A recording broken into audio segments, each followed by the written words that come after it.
Bismillahirrahmanirrahim. Assalamualaikum warahmatullahi wabarakatuh.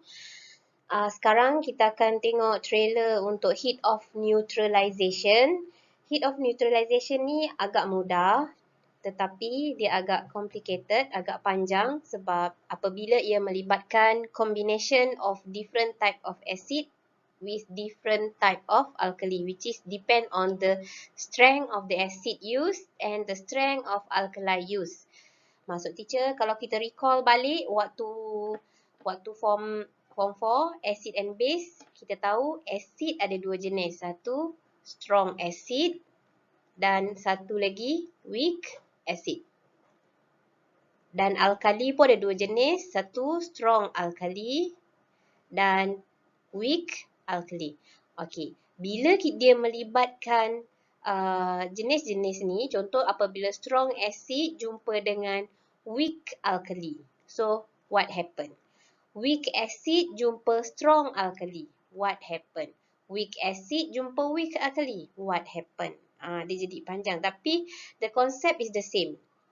Kalau strong acid jumpa strong acid, so the heat of neutralization dia will be higher. Lebih tinggi berbanding dengan if the combination from strong acid and weak alkali or weak acid with strong alkali or if weak acid and weak alkali. Okay, cuma kita kena tahulah point mana kita nak guna untuk elaborate dia punya differentiation dia ni. Okay, next. Kita tengok, the heat of neutralization is the heat change when 1 mole of water is formed from the reaction between an acid and alkali. Means that the number of mole N that you want to calculate is N of water. And this water is our product, which is the product from the reaction between acid and alkali. We know that acid react with alkali will produce salt and water. So, the number of mole N that we want to calculate is the N of water. Okay, here. Okay, for example, NaOH plus HCl produce NaCl plus H2O. Okay, here, the delta H is negative 57 kJ per mole. Secara teorinya, kalau kita tengok dalam buku, dalam makmal, untuk heat of neutralization, strong alkali with strong acid, dia punya delta H dia adalah negatif 57 kJ mol negatif 1. Okay? Memang teori dia, secara teori dia, memang inilah dia punya nilai delta H. But when we try it at our lab, bila kita buat sendiri dekat lab, kita tak akan dapat nilai sebanyak ni. Sometimes kita dapat 55, kadang kita dapat 54 dan 53. Why? Because kita tak boleh nak control the heat release to the surrounding. Kalau dia dapat value ni, dia buat dekat dalam makmal yang peralatan dia sangat-sangat tepat. Yang mana heat release during the reaction tak dibebaskan ke persekitaran. Kita hanya pakai cawan polystyrene saja dengan penutup untuk mengelakkan heat release to the surrounding. Tapi kalau kita buat yang betul-betul dekat makmal yang berteknologi tinggi, peralatan yang canggih, so dia punya heat release to the surrounding tu boleh sangat-sangat diminimumkan. Okay, so this is the example of thermochemical equation untuk heat of neutralization between sodium hydroxide and hydrochloric acid. From here, it shows that 57 kJ heat is released. Macam mana kita tahu heat is released? Because this negative sign. This negative sign, maksud dia heat is released. And this negative sign also, dia showing this is exothermic reaction. Ingat, ulang balik yang previous lesson. Okay, when 1 mole of water is formed from the neutralization reaction between 1 mole, macam mana kita tahu 1 mole? Sebab there is no number. Tak ada nombor dekat depan chemical formula ni. So, means dia punya perkali koefisien dia adalah 1.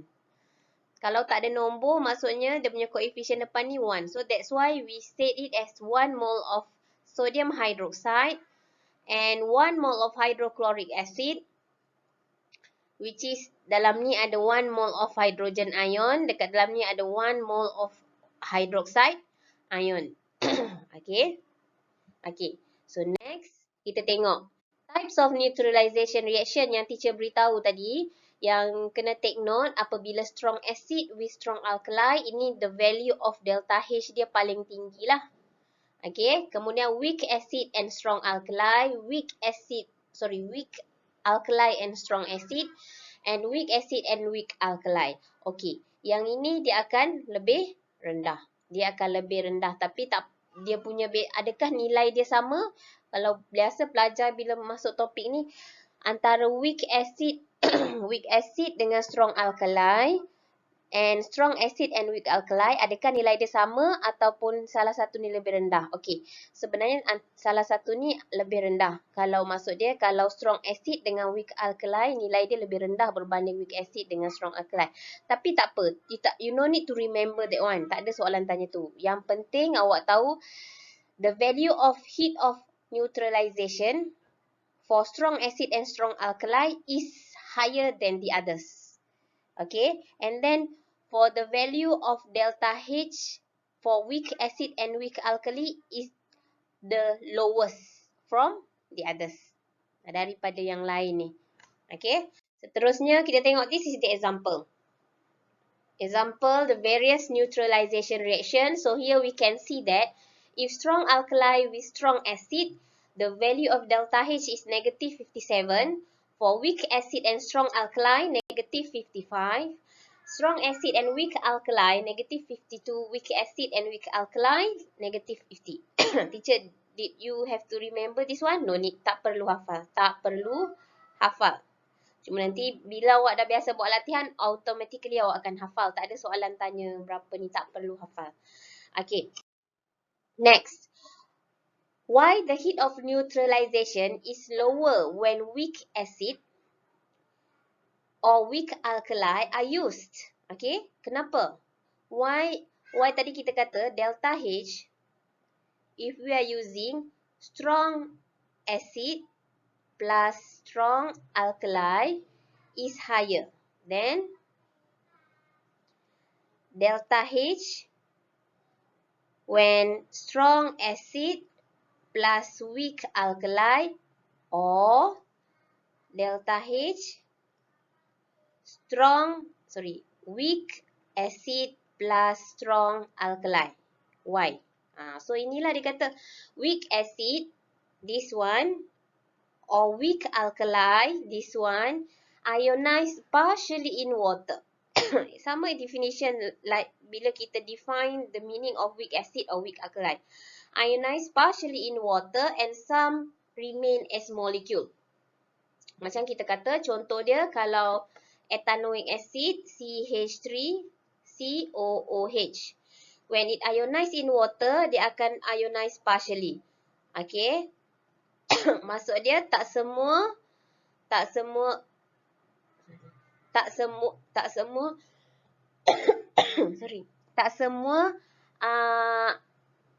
ethanoic acid ni molecule will ionize to hydrogen ion and ethanoate ion. Ada sedikit, kalau kata ada 100, kalau kita ada 100 biji molecule of ethanoic acid, we will not produce 100 biji hydrogen ion dan 100 biji ethanoate ion. Mungkin kita dapat 50 ion hydrogen ion and 50 ethanoate ion. And then where is the other 50? The other 50 still remain as molecule. Ini maksud dia. Okay, because weak acid or weak alkali ionize partially in water and some remain as molecule. So what happened? Some of heat released during neutralization is absorbed and used to completely ionize the weak acid or weak alkali in water. So the some heat released during the reaction will be used to break up or to ionize this weak acid molecule to become hydrogen ion molecule, hydrogen ion dan juga ethanoate ion. Ini maksud dia. Some of heat release is used to ionize the weak acid or weak alkali in water. Point dia, heat release is used ataupun is absorbed to completely ionize the weak acid or weak alkali in water. Therefore, the heat release is lower. Okay. So, next, kita tengok. Why the heat of neutralization between weak acid and weak alkali is the lowest? Tadi, kalau reaction between weak acid plus weak alkali, both is weak. So, tadi, some heat release. Bila kita dua-dua weak, so more heat energy is needed to completely ionize both weak acid and weak alkali. That's why lah dia punya hydrogen ion, hydroxide ion can completely react with to form 1 mole of water. That's why lah the value of heat of neutralization between weak acid and weak alkali is the lowest. Ni, more heat energy needed to completely ionize both weak acid and weak alkali. Bezanya ada perkataan both. More and both.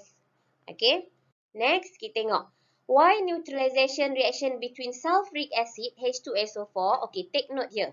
H2SO4, when it ionize, it will produce H2. So, it will ionize to 2 hydrogen ions plus dengan sulfate ion. So, that's why we call it sulfuric acid as a diprotic acid.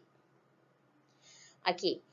So, neutralization reaction between sulfuric acid, which is diprotic acid, dengan sodium hydroxide solution, which is strong alkali. Okay, sekarang ni kalau awak tengok, the value of heat change is negative 114. But take note here. Ada tak mole negative 1? Tak ada mole negative 1. Why tak ada mole negative 1? Because number of mole of water produced here is 2. Nampak? 2. 2 maksudnya 2 mole of water. So, please recall back the definition for heat of neutralization. HON. Heat of neutralization is heat change when 1 mole of water, 1 mole of water is produced. Since here, this reaction memang automatically will produce 2 mole of water. So, macam mana teacher? So, nak tak nak, you have to divide with 2. This value you have to divide with 2. Then, you get back negative 57 kJ mole negative 1. Teacher ulang balik. Kenapa kena bagi 2 teacher? Sebab, at this reaction, it form 2 mole of water. Why it form 2 mole of water? Because we are using diprotic acid, H2SO4. Memang bila kita nak balancekan, kita akan letak koefisien 2 kat depan. Bila kita letak koefisien 2 kat depan, means that 2 mole of water produced. Since the definition of heat of neutralization is heat change when 1 mole of water. 1 mole of water is produced.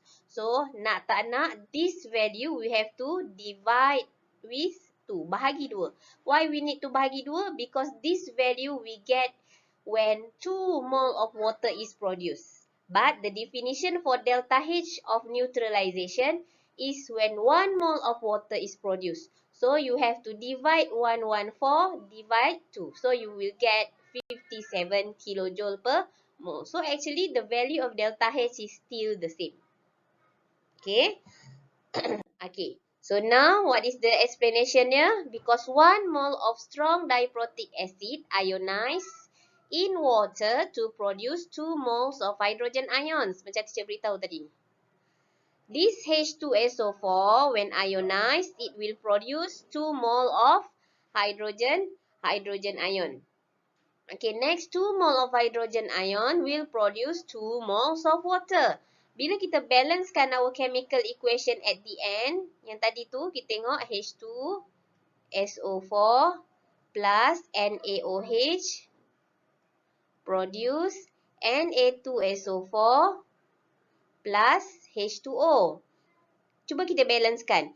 H ada 2, H ada 2 campur 1, 3. Tak bolehlah 3. Sebab ganjil kan. So, kita kena jadikan genap.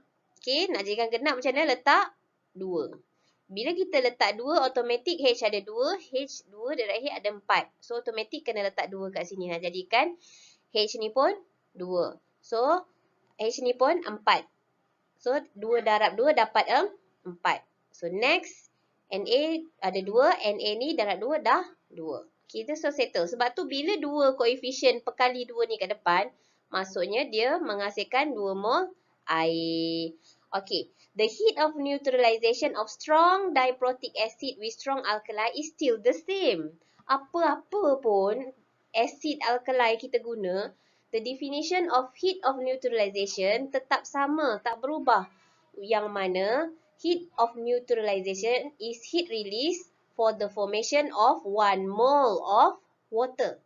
Kita punya definition mesti sama. Heat change when 1 mole of water is produced atau formed. So, that's why while using monoprotic acid with strong alkali will produce 1 mole of water. Kan ni 57. So, that's why lah kita buat negatif 114 ni bahagi dengan 2. So, at the end kita akan dapat juga negatif 57 kilojoule per mole. Okay, look at the example. 60 cm cube of 2.0 mol per dm cube of sodium hydroxide and AOH solution is added into 60 cm cube of 2.0 mol per dm cube of ethanoic acid. Okay, so sekarang please take note. Sodium hydroxide is a strong alkali and ethanoic acid is a weak acid. And then ingat, the highest temperature 40.5, initial temperature 38.0. So, pertama sekali kena cari mass. Mass is equal to 60 plus 60. Theta is equal to 40.5 tolak 28. So, dapat berapa? Okay. So, kat sini kita tengok calculate the heat of neutralization. First of all, we have to calculate the number of mole water produced. So, nak cari number of mole of water produced, kita kena buat balance chemical equation.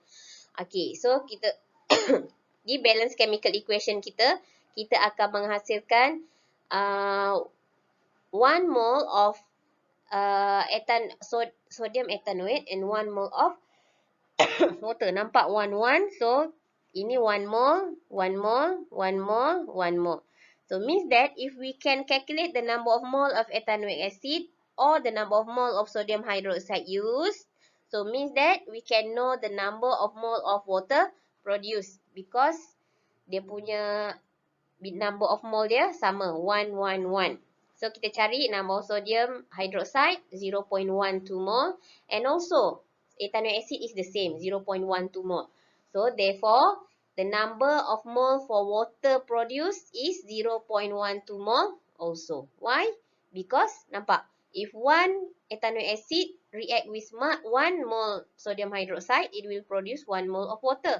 So, in this reaction, we are using 0.12 mole ethanoic acid. So, means that 0.12 mole sodium hydroxide also digunakan dan juga dia akan menghasilkan juga 0.12 mole water. So, our N is 0.12 mole. Okay.